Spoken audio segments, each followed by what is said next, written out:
All right, who will be the Congress's chief ministerial candidate for next month's Punjab elections? The incumbent Charanjit Singh Channi or the state unit boss Navjot Singh Sidhu? That million-dollar question for the party may be answered in 1 or 2 days, with Sonia Gandhi, the party chief, beginning talks and leading talks on this matter to sort this out. NDTV has learnt, and my colleague Arvind Gunaswamy is following this story. He now joins us. Arvind, the Congress has announced that has promised that they're going to unveil the chief ministerial face in 2 days on Wednesday. Today, the party announced that the chief minister will be contesting from 2 seats. Is that a hint? Yeah, sir, the Congress party is expected to announce the chief ministerial candidate for the Punjab Assembly elections in a day or two. That's what our sources are hinting to us. In fact, the Congress party had sought the opinion and suggestions from the party workers through their app, and that particular suggestions and opinions from the party workers have been examined. And now what we are being told is that the decision is at the final stage. In a day or two, the Congress party will be announcing its chief ministerial candidate for the upcoming Punjab Assembly elections. In fact, what we are also being told is that the Congress party came to a decision to announce the chief ministerial candidate because all the other political parties in Punjab electoral fray, they have already announced a chief ministerial candidate, and that's why the Congress party has also decided to announce the chief ministerial candidate.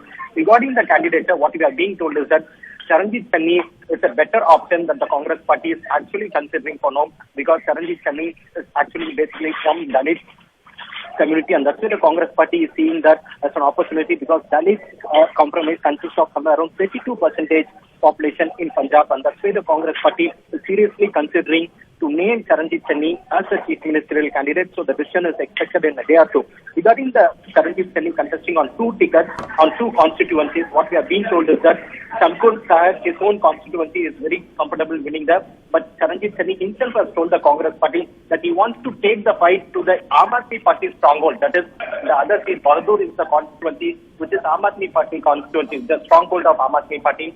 And Charanjit Channi himself has told the Congress High Command he wants to take the battle to the Aam Aadmi Party stronghold, and that's why the party has fielded him on the 2nd ticket also. So in a day or two, we can expect the Congress party to announce the chief ministerial candidate for the Punjab Assembly election. All right, thank you, Arvind Gunasekar, for that report. Meanwhile, BJP supporters burnt effigies of Prime Minister Modi and the Manipur Chief Minister and shouted slogans as protests erupted on Sunday after the party named candidates for next month's elections, leaving many disappointed. Party offices were ransacked in various parts of the state. Protesters gathered in several areas with placards. Security has now had to be stepped up around the BJP headquarters in Impal. This after a few party functionaries who were hoping to get tickets also resigned. Most of the disgruntled leaders are those who were not selected to accommodate defectors from the Congress. What has happened is that this afternoon, after the BJP released its list of candidates for all the 60 seats, where we did see that at least 23% of those names were people who were turncoats. This includes 10 Congress MLAs who have switched over to the BJP. In total, 16 of them had switched over in the past 5 years. Out of them, 10 have got tickets, and also 4 other MLAs who are turncoats from other parties, like partner parties like LJP, NPP, 1 independent and 1 TMC MLA. They all switched over to the BJP. They all got tickets. So now what we are hearing and what the reports are coming in, those visuals are being played, that in different pockets, supporters of candidates or supporters of party leaders who were hopeful of getting party tickets are miffed with the party, and therefore protests have broken out. Although state BJP sources are saying that this is a regular feature in any national party. It happens with the Congress as well. They can't please everybody because the selection of candidate has been done on the basis of winnability. Winnability has been a top priority factor. Most of these places where these protests have taken place, where some of the party functionaries have resigned, some of the supporters have resigned, are areas where mostly turncoat Congress MLAs, Congress leaders have got party tickets. So this is something which, however, was on expected line, and therefore one can say that right from for the past 2 days, security around the state BJP headquarters in Imphal has been intensified. In fact, And meanwhile, Parliament is all set to resume work for the first time this year, and President Kovind, as head of Parliament, will be addressing both houses of Parliament, where he is expected to speak of the government's achievements and plans for the coming year. The first part of the budget session is a short window of about 10 days. Apart from the President's address, the Finance Minister will be presenting the budget on the 1st of February. Both houses will take up the motion of thanks to the President, with the Prime Minister replying to the debate in both houses most likely on the 7th. Both houses of Parliament will be meeting separately because of COVID protocol reasons, with the Rajya Sabha in the first half of the day and the Lok Sabha in the evening. The time allotted for the 0 hour and matters of public importance have been curtailed because of paucity of time. With 5 state elections taking place, both the Treasury and the opposition are keen to score political points. The opposition is determined to raise the issue of the incursion of Indian territory by the Chinese. Of course, the issue of the rise in prices and the shadow of the Pegasus issue looms large again over the 2022 budget session, as the entire monsoon session of 2021 was washed out after the opposition had jointly stalled the proceedings over this issue. This has now reared its head again after this weekend. A New York Times report claimed that India brought the Pegasus spyware from Israel as part of a defense deal in 2017. Meanwhile, we're of course looking ahead to that big budget, and Indian exports have been impacted by weak global supply chains due to the pandemic. So the question is, what do exporters want ahead of Budget 2022? Here's a ground report from an export manufacturing unit.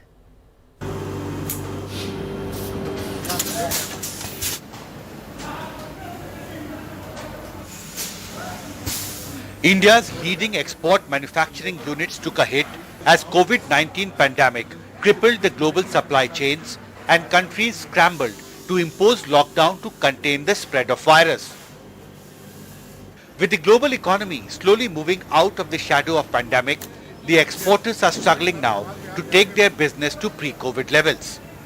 For decades, leather shoe manufacturer Sunil Harjai has exported high-class ready-made shoes to top brands in Europe and Latin America. But now he's worried as the global supply chains are still weak, the orders from European and Latin American countries are just 1/4 of the pre-COVID level.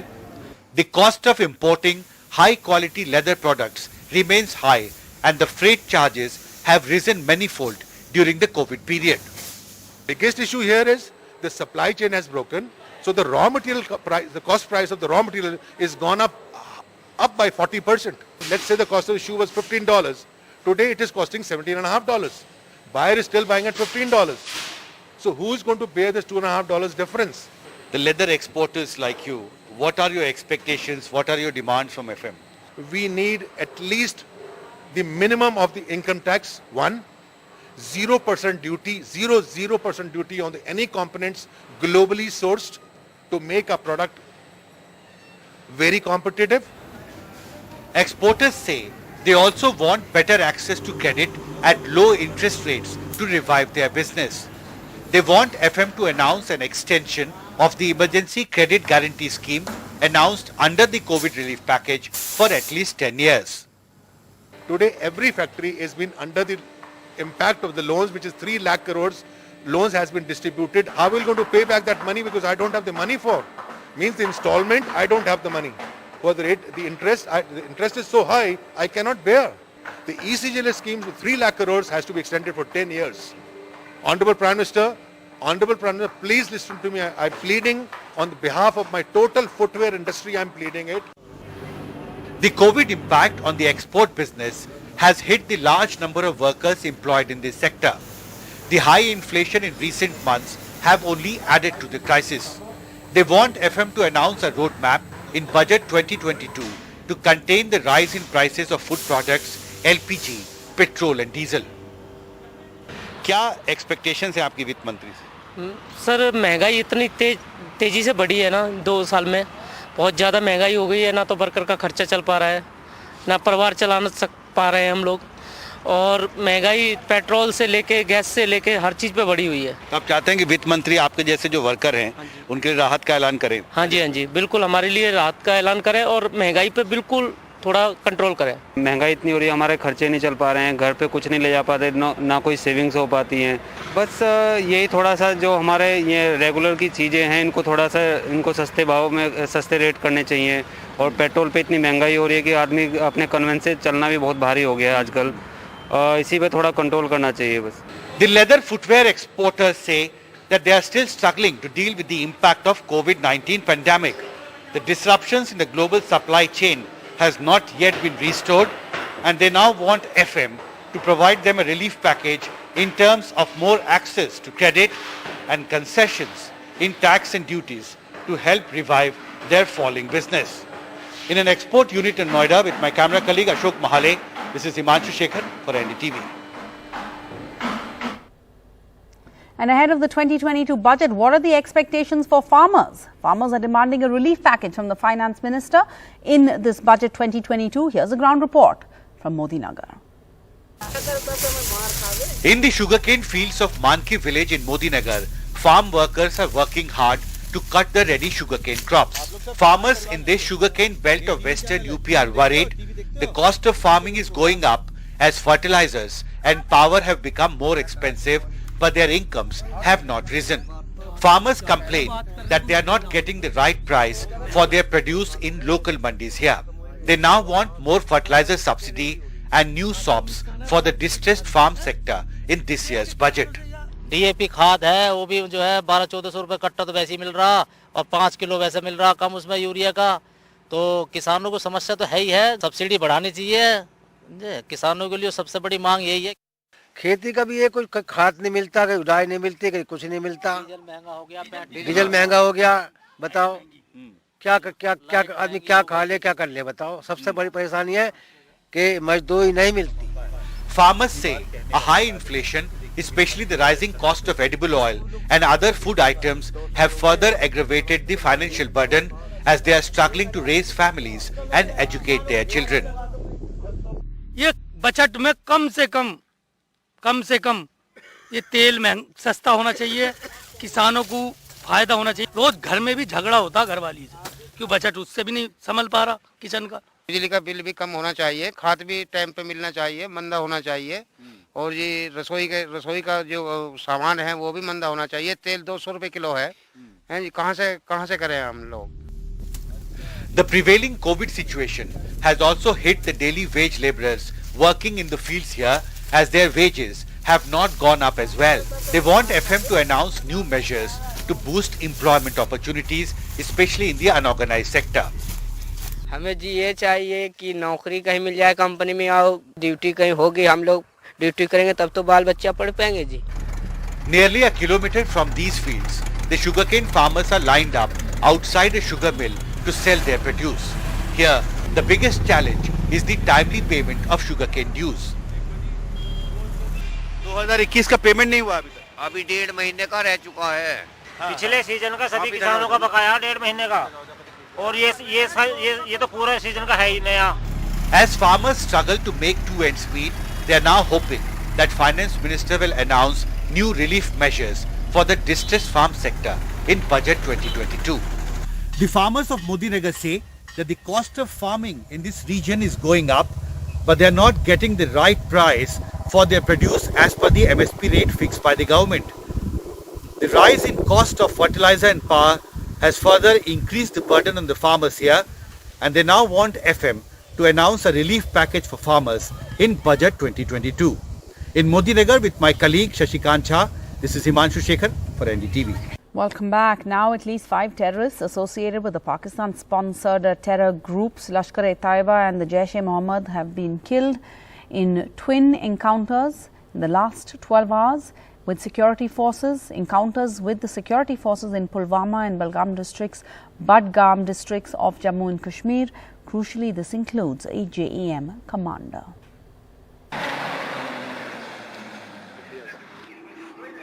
Back-to-back encounters in Kashmir. 5 terrorists killed, including a top Jaish commander.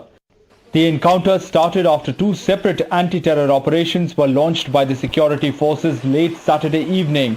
4 terrorists were killed in Pulwama, while 1 was killed in the Budgam district. Police said Jaish commander Zahid Wani was one of the longest surviving terrorists and was involved in a number of killings. 2017 से active था, बहुत सारे killing में involve था, recruitment में involve था और समीर डार के मरने के बाद यह डिस्ट्रिक्ट कमांडर था, इनफैक्ट कि जैश का चीफ था पूरे वैली का. In January alone, 21 terrorists have been killed in over a dozen encounters in the valley. The actionable intelligence security forces say is coming from locals, which is helping them carry out encounter without collateral damage. This particular op was not an isolated operation. This was part of a series of human intelligence-based operations that have been undertaken in 15 Corps in the past few months. This, of course, with this success, and as IGP Saab has said, we have taken a very important step in neutralizing the threat of Jaish-e-Mohammed. According to the police, one of the 5 terrorists killed is a Pakistani national, taking the number of foreign terrorists killed this month to 8. The first month of the year has witnessed a massive anti-militancy offensive by the security forces. 21 militants have been killed during the month, and it is a specific information provided by locals which has become key to security forces' success. In Srinagar, Nazir Masoodi, NDTV.